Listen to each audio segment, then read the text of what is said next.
¿Qué tal? Yo soy Agustín Velasco, de nuevo saludando y dándoles la bienvenida a este espacio en el que hablaremos de la información más importante de la semana desde el punto de vista de nuestros analistas.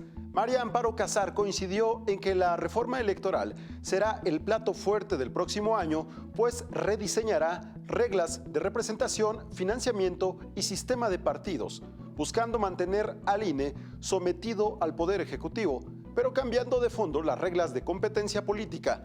La analista puso especial énfasis en que la reforma será el eje central del periodo legislativo. En el espacio de José Cárdenas, la doctora consideró que todo se discutirá bajo un clima de alta polarización, con una mayoría legislativa dispuesta a cambios de gran calado, pero sin definir cómo proteger al sistema democrático. Saludamos con el afecto que merece a la doctora María Amparo Casar, siempre, a todas horas, en las buenas y en las malas, en su juicio. María Amparo, te saludamos. Efectivamente, el plato fuerte, te saludamos esta noche, el plato fuerte de la política será la reforma electoral, aprobarse el año que viene y que buscará rediseñar las, pues, ¿qué dices? Las reglas de representación, financiamiento y el sistema de partidos políticos, manteniendo un INE, ya sabemos, sumiso al Poder Ejecutivo, pero cambiando de fondo las reglas de la competencia. ¿Tú qué opinas al respecto, María Amparo Casar? Bienvenida, como siempre.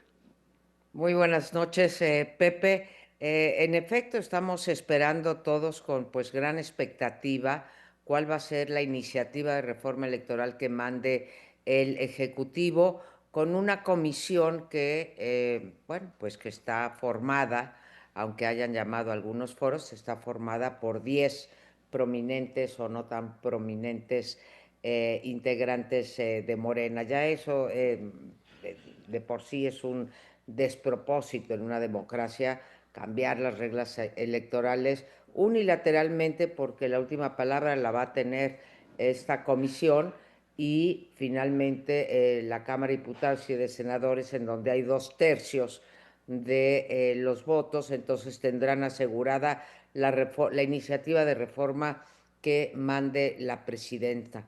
Eso es una mala señal, sobre todo, pues culmina todo un proceso de reconcentración del poder, ya comenzado por López Obrador, pero pues consolidado, porque es a partir del 1 de septiembre del 24 que entra este Congreso, que se formó de manera, digamos, ilegal, con una mayoría de 2/3, ¿no?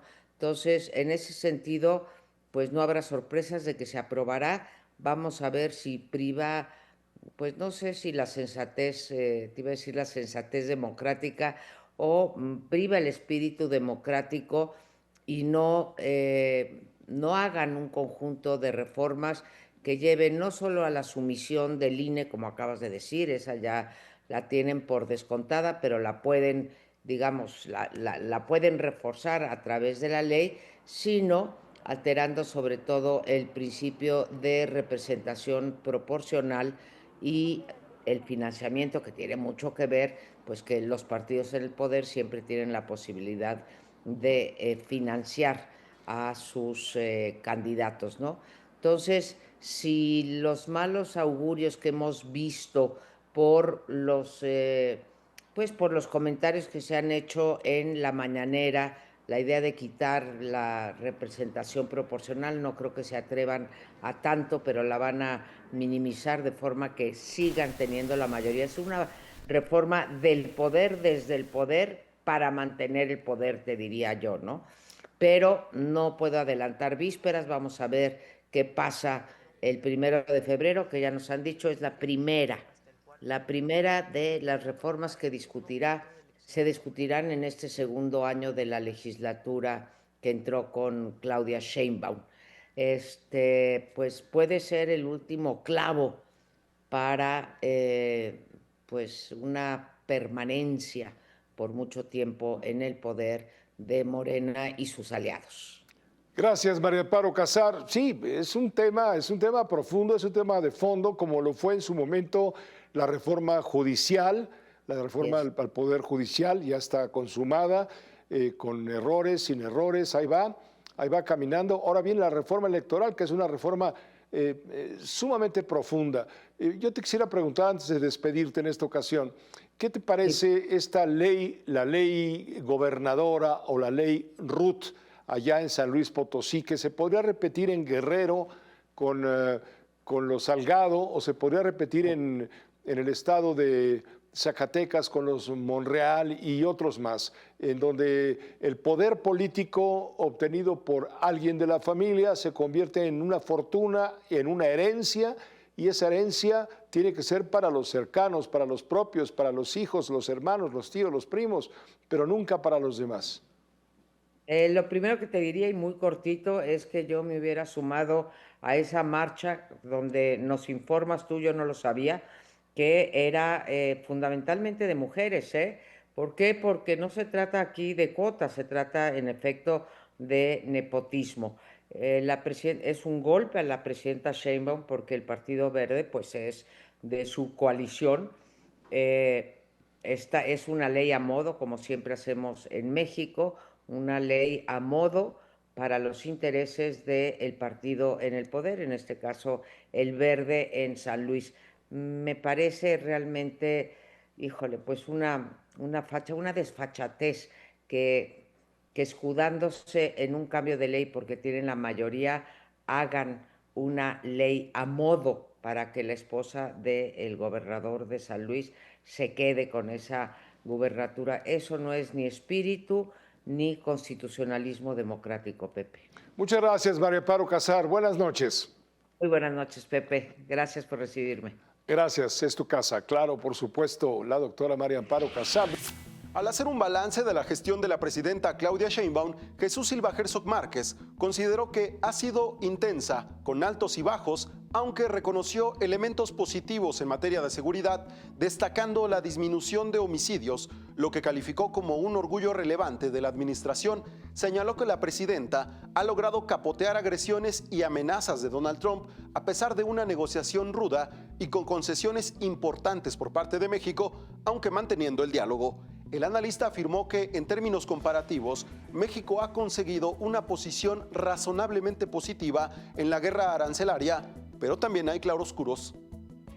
Ahora sí, con uno, el maestro Jesús Silva Herzog Márquez, profesor de la Escuela de Gobierno del TEC de Monterrey. Buenas noches, Jesús, bienvenido, muchas Pepe, gracias. Muy buenas noches. Estamos a tiempo de echar un vistazo de lo que a tu parecer, a tu análisis, ha sido el segundo piso de la 4T encabezado por Claudia Sheinbaum, descontando octubre, noviembre y diciembre del año pasado.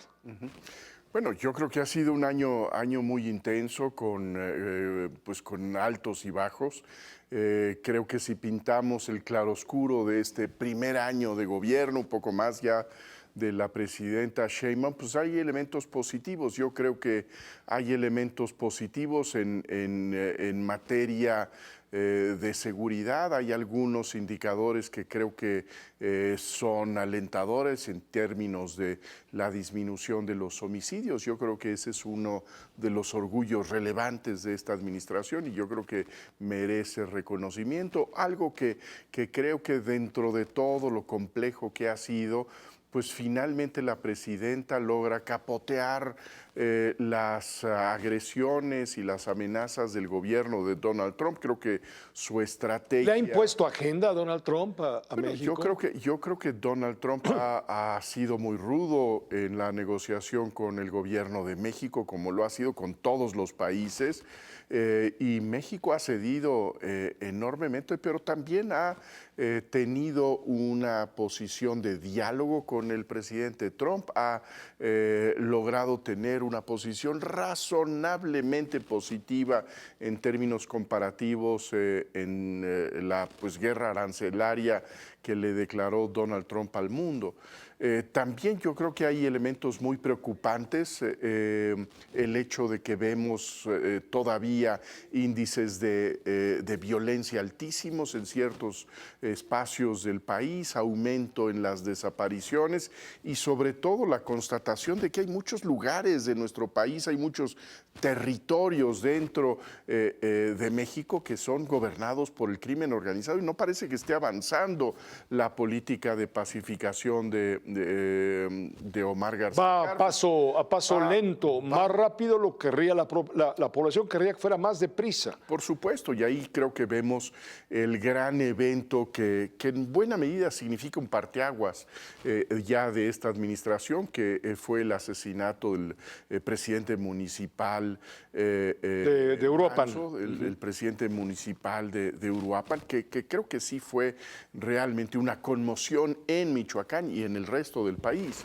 Y también creo que termina con elementos muy preocupantes este gobierno, este año para el gobierno, cuando habíamos visto el intento de darle una sacudida a la coalición hace unos cuantos meses, donde había intentos de ir para limpiar la casa, exponer el huachicol fiscal y la relación que había con la Secretaría de Marina en los más altos niveles, lo que se reveló del gobierno de Tabasco con el exgobernador Adán Augusto López Hernández, pero que termina finalmente con una determinación, creo que muy clara, de la Presidenta de la República, en donde la unidad es mucho más importante que la transparencia, que la legalidad, y que por lo tanto esa unidad de Morena pues se cobra en impunidad. Y yo creo que así es como está terminando este año. ¿Se ha percibido esta concentración de poder? Sí. ¿Se ha percibido, lo percibes tú, por lo pronto en lo judicial? Por supuesto, yo creo que hemos visto desde el gobierno anterior y esto reiterado en la administración de Sheinbaum, esta fe en la centralización, como si concentrar todo el poder en la capital de la República, en el Ejecutivo Federal, fuera a resolver todos nuestros problemas. Es el caso de la Fiscalía, en donde se elimina cualquier disfraz de autonomía, cualquier pretensión de distancia entre el Ejecutivo y la Fiscalía General de la República, cuando se nombra a Ernestina Godoy, que es una pieza, que es un instrumento directo del Ejecutivo Federal, ¿no? ¿Dónde quedan los contrapesos en este año? ¿Dónde han quedado los contrapesos? Por ejemplo, ¿dónde ha quedado la oposición formal a través de los partidos y a través de la sociedad? No la vemos por ninguna parte. Yo sigo sin verla. Vimos en este año un intento de renovación dentro de Acción Nacional, esto que llamaron el relanzamiento del PAN. No fue más que un cambio de logotipo. Un evento que se Gris, comentó chato. durante unas cuantas horas, en donde hablamos de este cambio en el logotipo, un videíto por ahí. Algún discurso sin mayor incidencia en la vida política del país. No logró realmente insertarse con un nuevo perfil la Acción Nacional. No podemos decir nada mejor del Partido Revolucionario Institucional, que pues la verdad es que va caminando con mucha determinación hacia su propia muerte, a su propia irrelevancia. Entonces no encontramos nosotros, creo yo, contrapeso en las oposiciones, no existe en el Congreso, no hay bases de autonomía en el Poder Judicial, de tal forma pues que encontramos que los únicos contrapesos que se hicieron más o menos presentes tienen que ver pues con las disputas internas dentro de la coalición gobernante, estas diferencias que se vieron entre estos pues, caciques morenistas, estas antiguas corcholatas, que en buena medida desoyeron todo lo que estaba diciendo la presidenta Sheinbaum, ¿no? Y sigue sin haber un diálogo con aquellos mexicanos críticos que no piensan de la misma manera que el gobierno y los morenistas en el poder. Ninguna señal. No hay diálogo, no se ve que haya un Señal diálogo. de diálogo, más bien de desprecio, de agresión, incluso de persecución, que es lo que hemos visto de manera muy dramática en el caso de María Amparo Casar, en donde sigue enfrentando 3 procesos judiciales que me parece que son un aviso a todos los que discrepan y a todos los que cuestionan a este gobierno. Gracias, Jesús. Gracias por tu comentario. Muchas gracias, Pepe. Buenas noches. Gracias, el maestro Jesús Silva Herzog Márquez. La analista política Alejandra Cullen planteó que 2025 fue un año muy complicado para Claudia Sheinbaum, a pesar de un arranque positivo impulsado por la euforia electoral y la inercia política de Andrés Manuel López Obrador. Consideró que conforme avanzó el año, el gobierno se fue complicando, pero destacó que la presidenta se benefició políticamente de las posturas radicales de Donald Trump. Cullen afirmó que en esta primera etapa, los líderes mundiales celebraron la capacidad de la presidenta para lidiar con el mandatario norteamericano, presentándola como una maestra en el manejo de una relación difícil. Y con uno, la maestra Alejandra Cullen. Bienvenida. ¿Cómo está usted? Pepe, siempre un gusto estar aquí contigo. ¿Por qué no balanceamos, por qué no hacemos un balance objetivo de lo que ha sido este 2025 en materia política desde la perspectiva del segundo piso de la 4T? De la cuarta transformación. ¿Cómo queda la balanza en el haber y el deber? A ver, Pepe, yo creo que fue un año muy complicado para la presidenta. El arranque parecía muy bueno, parte porque traía el impulso de la emoción de la elección, de la euforia, de la cuarta transformación que dejó el expresidente López Obrador, pero en la medida en que el año fue avanzando, el 2025, no el año, digamos, no el sexenio, se le fue complicando.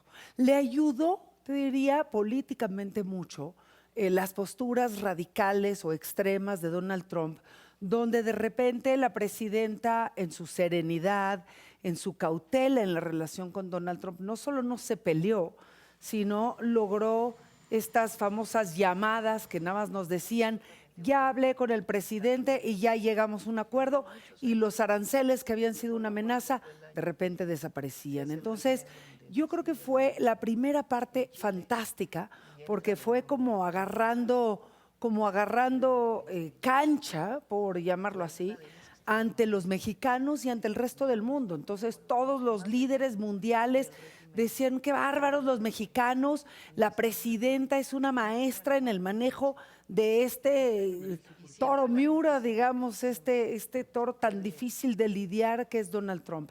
Sin embargo, el verano, Pepe, parecía como un verano de las noches de los cuchillos largos, donde hubo las fotos, estas imágenes que balconeaban a miembros destacados de la Cuarta Transformación, en particular, te diría, en el caso del hijo de Andrés Manuel, y cuando empieza a salir a relucir el posible vínculo de Adán Augusto con su jefe de seguridad, que tenía que ver con la barredora. Y ahí parecía que Claudia Sheinbaum estaba realmente tomando control del país, tomando control de la 4T y tomando control de su presidencia en pleno. Y de repente todo se empezó a complicar.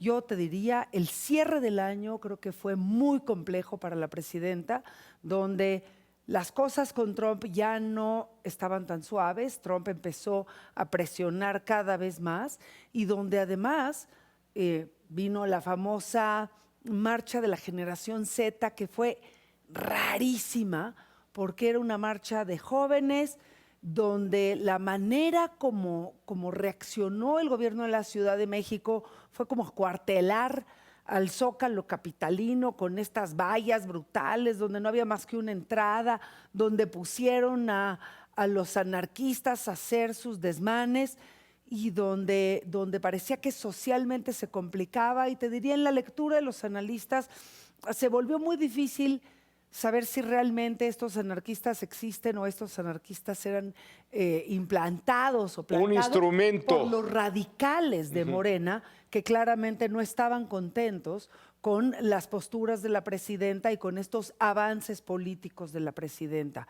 De repente, ya en un momento de caída estrepitosa de la popularidad de la presidenta, porque cuando ves los números de los encuestadores, no los números que se publican, sino los números detrás, pues resulta que la popularidad de la presidenta cayó de manera muy importante, la economía no crece, hay una crisis de expectativas económicas de manera muy importante de muchos inversionistas, te diría ciertamente de buena parte del empresariado nacional que no está invirtiendo. Se habla de una inversión extranjera brutal, pero es sobre todo volátil, y de repente la presidenta no estaba pudiendo tomar decisiones. En el Congreso prácticamente no hay una iniciativa que la presidenta mandara que pudiera salir completa sin que le cambiaran una coma, como decía la máxima de López Obrador. Sí. Y ella parecía realmente muy debilitada. De repente hubo una especie de reacomodo al final del año, te diría primeros días de diciembre, que fueron acompañados, por cierto, de una muy curiosa aparición de López Obrador en que presentaba su libro, a su pavo real, sus grandes logros y su amenaza de que él estaba dispuesto a salir si había una intervención extranjera, si alguien se iba contra la presidenta o si alguien empezaba a atentar en contra de la democracia. Quién sabe qué entiende López Obrador por democracia, porque eso pues no lo vemos en el entorno institucional. Y ahí yo el mensaje de López Obrador lo leí como un mensaje a la gente de Morena para que se alinearan y se calmaran. De repente el 7 de diciembre la presidenta se daba de abrazos con Andrés Manuel López Beltrán en el Zócalo capitalino. Adán Augusto se volvió su gran operador político que le ayudó a cambiar al fiscal y empieza la presidenta a poner a sus fichas a esta mujer Estela Damián, a Ernestina Godoy. Parece que empieza a tomar control, pero con algún nivel de acotamiento. Todo esto en un entorno de una Suprema Corte prácticamente desaparecida, que no necesariamente está alineada con ella todavía, Pepe. La Suprema Corte de la Corte. Claroscuros, Sí. te diría. Claroscuros, un año difícil claro, y con lo que tú mencionas nos queda perfectamente ubicado hacia trazos, a rasgos fuertes. Lo has hecho muy bien. Gracias, Alejandra. Es un breve resumen del año. Yo creo que lo que viene va a ser mucho más complicado, sobre todo porque viene la renegociación del TEMEC, esta nueva confrontación con China en la parte de aranceles y hasta dónde la economía va a reaccionar, que al final es factor clave sobre el bienestar popular, Pepe. Y todavía estamos esperando que aparezca la oposición, que sería en todo caso el único contrapeso al tremendo poder que ha adquirido, porque eso también es parte de todo el cuento, que ha adquirido la Cuarta Transformación en su segundo piso. Pues el PAN hace lo que puede y el PRI pues ya se cambió de color. Gracias, que estés muy bien. Un gusto como siempre y muy felices fiestas. Igualmente, felices fiestas. Y en el Viernes de Cine, José Antonio Valdés Peña, nuestro investigador crítico y docente del Séptimo Arte, nos habló de las obras de Rob Reiner, cineasta estadounidense asesinado junto con su esposa el 14 de diciembre en California. Algunas de las obras más representativas: This is Spinal Tap, El pirata y la princesa y, desde luego, Cuestión de honor. Esta semana conmocionó el asesinato del cineasta estadounidense Rob Reiner. Para recordarlo, José Antonio Valdés Peña, crítico de cine, hace un recorrido por lo mejor de su filmografía, un hombre que comenzó siendo actor y terminó su vida violentamente siendo productor y director cinematográfico. José Antonio, bienvenido, ¿cómo estás? Gracias, Pepe, pues sí. Mala noticia, ¿no? Muy mala, muy triste, pues el domingo en la noche fue que fueron encontrados Rob Reiner y su esposa pues con signos de violencia, y bueno, pues todo indica que fue uno de sus hijos el que llevó a cabo Nick Reiner. Exactamente, este parricidio, y bueno, pues nadie en el mundo merece un final así, pero menos alguien como Rob Reiner, que nos llenó de muchos momentos importantes en la historia del cine reciente. Bueno, él era hijo de un también especialista en cine de comedia, que era Carl Reiner, y bueno, pues él se dio a conocer en los años 60, 70, con una serie llamada All in the Family, que fue exitosísima en los Estados Unidos, y pues en los años 80 comienza su carrera como director dentro de una generación que venía cambiando la comedia, donde está Bill Murray, Dan Aykroyd, Ivan Reitman. Entonces, bueno, pues vamos a hacer un pequeño recuento de algunas algunas de las películas más importantes de Rob Reiner, y tenemos que empezar con una maravilla que se llama Esto es Spinal Tap. Pues bueno, ¿qué es Spinal Tap? Una banda de heavy metal que hace un recorrido por los Estados Unidos y un cineasta se dedica a filmar tanto sus conciertos como el detrás de cámaras. Lo interesante, Pepe, es que la banda no existe y la película es absolutamente falsa. Es lo que se llama mockumentary. Es un falso documental que Rob Reiner hace con una maestría deliciosa. Y bueno, pues el grupo pues es una mezcla entre AC/DC, Led Zeppelin, en fin, para todos los fans del rock es una película que no se pueden perder, esta de This is Spinal Tap, que fue pues la película con la que Rob Reiner pues, se puso en el mapa. Luego vino El Pirata. Ya como director. Sí, ya como director. Incluso él aparece en la película como personaje. Él es el cineasta que filma a esta banda. Viene después El Pirata y la Princesa. Allá en 1987, pues la historia de un abuelo que le cuenta a su nieto un cuento de hadas. El nieto está un poco reticente al asunto, pero pues el cuento de hadas resulta maravilloso. Es la historia pues de un pirata que debe recuperar a la mujer que ama antes de que se case con un malvado rey, pero claro, todo está perfectamente tergiversado para que la película sea un anticuento de hadas, donde pues Mandy Patinkin, Robin Wright Penn y otros actores pues nos lleven a un mundo fantástico donde nada es lo que parece. Estamos viendo a Cary Elwes, que es el héroe de la película, y bueno, pues si les gustan los cuentos de hadas, desde luego esta película es la base de lo que luego vino con Shrek. Es decir, la burla al cuento de hadas en sí, así que bueno, pues no se la pierdan, búsquenla. En el año 86, pues nos sorprende el maestro con una estupenda adaptación de Stephen King, un pequeño relato llamado El Cuerpo, que se acaba convirtiendo en Cuenta Conmigo. Es la Norteamérica de los años 60, principios de los 60, y este grupo de chavitos que ustedes ven, adolescentes todos ellos, pues se lanzan al bosque a tratar de encontrar el cuerpo de un compañero suyo que fue asesinado y que pues nadie ha podido localizar. En lo que hacen el viaje, pues estos 4 chavitos irán teniendo una educación sentimental, irán haciéndose hombres poco a poco, y la película, Pepe, es profundamente conmovedora, sobre todo por ese paso de la vida joven a la vida adulta. Gran película de Rob Reiner, sin duda uno de esos grandes momentos que tuvo en su carrera. Cuando Harry conoció a Sally, nos vamos a 1989 y a una película indispensable para la comedia romántica. La tesis es la siguiente, Pepe. Un hombre y una mujer pueden ser amigos sin que intervengan el amor y el sexo. A los personajes les va a costar aproximadamente 15 años poder resolver la pregunta.